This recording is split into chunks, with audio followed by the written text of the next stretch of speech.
औरत को दर्द नहीं होता। ये कहानी रिया की है, जो कि एक बड़ी बिजनेस वुमन है। उसको किसी के दर्द से कोई फर्क नहीं पड़ता। उसके लिए अपने काम से बढ़कर कुछ नहीं। ये क्या बना रखा है? ये खिलाओगे तुम उनको? माफ करना छोटी मालकिन, मैं फिर से बना देता हूँ। अरे क्या हुआ बहू, क्यों चिल्ला रही हो इन पर इतनी सुबह सुबह?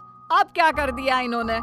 मम्मी जी, अभी दोपहर को मेरे बहुत ही इम्पोर्टेंट गेस्ट आने वाले हैं और इनका खाना ऐसा है बेस्वाद। अगर ये खाएंगे तो क्या सोचेंगे?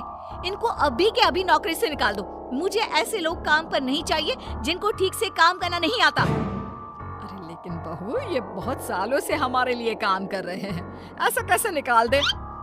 हाँ मेम साहब, मुझे नौकरी से मत निकालिए। मैं अच्छे से काम करूंगा, आपको शिकायत का कोई मौका नहीं दूंगा। मैंने एक बार जो बोल दिया सो बोल दिया। जल्दी से कोई नया शेफ ढूंढ कर लाओ। अगले दिन ऑफिस में, ये सब क्या है? अभी तक ये काम पूरा क्यों नहीं हुआ है? मैम, वो क्या? किसको दिया था मैंने ये काम? उसको अभी मेरे सामने बुला कर लाओ। जी मैम। मैम, वो सर्वर में थोड़ी दिक्कत आ गई थी। किसके? तुम्हारे या कंप्यूटर के? वो मैम, बात यह है कि जितना वक्त तुम आज मुझे समझाने में जाया कर रहे हो ना, उतना वक्त अगर तुमने कल इस काम को करने में किया होता तो आज ये पूरा हो जाता। तुम्हें नौकरी से निकाला जाता है। मैम प्लीज ऐसा मत करिए, मेरे छोटे छोटे बच्चे हैं, अगर मेरी नौकरी चली गई तो। ये सब तुमको ऐसा काम करने से पहले सोचना चाहिए था। मैम मुझे एक मौका और दीजिए, मैं अभी पूरा करके लाता हूँ। ये जो मौका था, यही तुम्हारा आखिरी मौका था जो तुमने गंवा दिया। मैं और कुछ नहीं सुनना चाहती। मेरी कंपनी में तुम जैसे कामचोरों के लिए कोई जगह नहीं है। तुम्हें इस नौकरी से निकाला जाता है। शाम को घर पर, मैंने सुना आज तुमने फिर किसी को नौकरी से निकाल दिया। अरे हमारी पॉलिसी है ना, हमारी कंपनी लोगों के इमोशंस का भी ध्यान रखती है। इमोशन कुछ नहीं होता। कमजोर होते हैं वो लोग जो ऐसे काम करते हैं। और नौकरी से निकाल दिया तो इसमें कोई नई बात नहीं। जिस तरह घर को साफ करने के लिए गंदगी बाहर फेंकनी पड़ती है, उसी तरह कंपनी को आगे बढ़ाने के लिए यूजलेस लोगों को कंपनी से बाहर निकालना पड़ेगा। तुम लोगों की तुलना गंदगी से कैसे कर सकती हो? जिस स्पीड से तुम लोगों को निकालती हो, मुझे डर है कि किसी दिन कंपनी के सभी लोग ही ना निकल जाएं।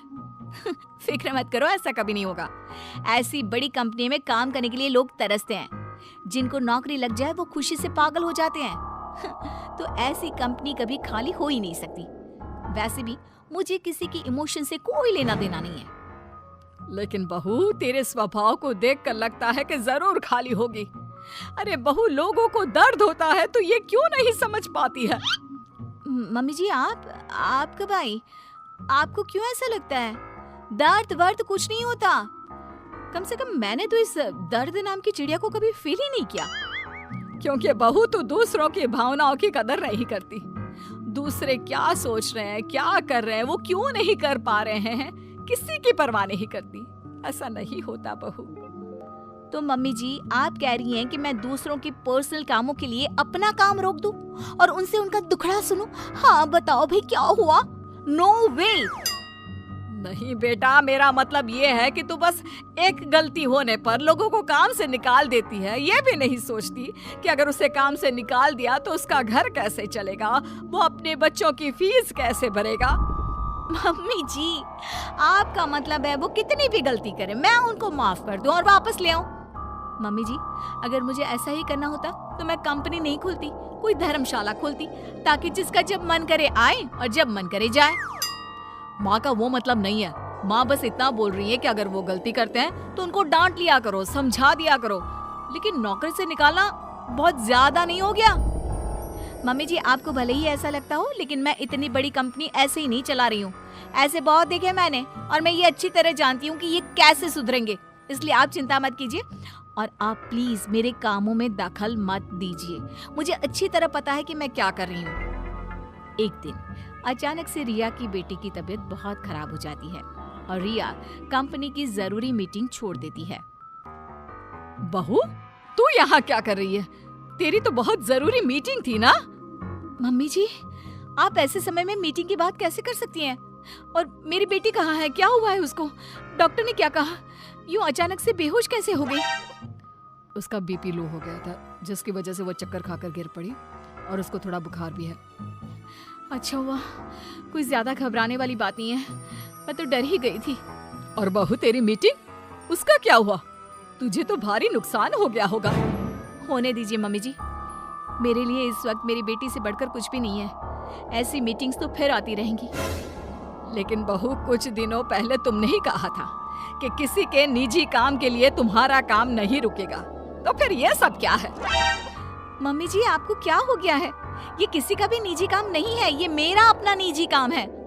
वही तो बहू, जब तुम्हारा काम था तो तुम सब कुछ छोड़कर यहाँ आ गई, और तुम चाहती हो कि दूसरों के घरों में कितनी भी परेशानी दिक्कत आ जाए, वो उसको छोड़कर अपने काम को पहली ड्यूटी समझे।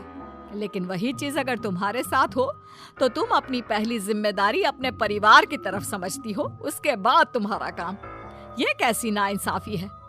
उनके साथ तुम करो तो ठीक और वो करे तो गलत। आप सही कह रही हैं मम्मी जी, मैंने ये बात कभी समझी ही नहीं। अब तो समझ गई ना?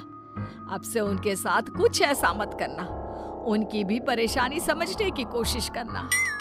हाँ मम्मी जी, अब मैं सब समझ गई हूँ।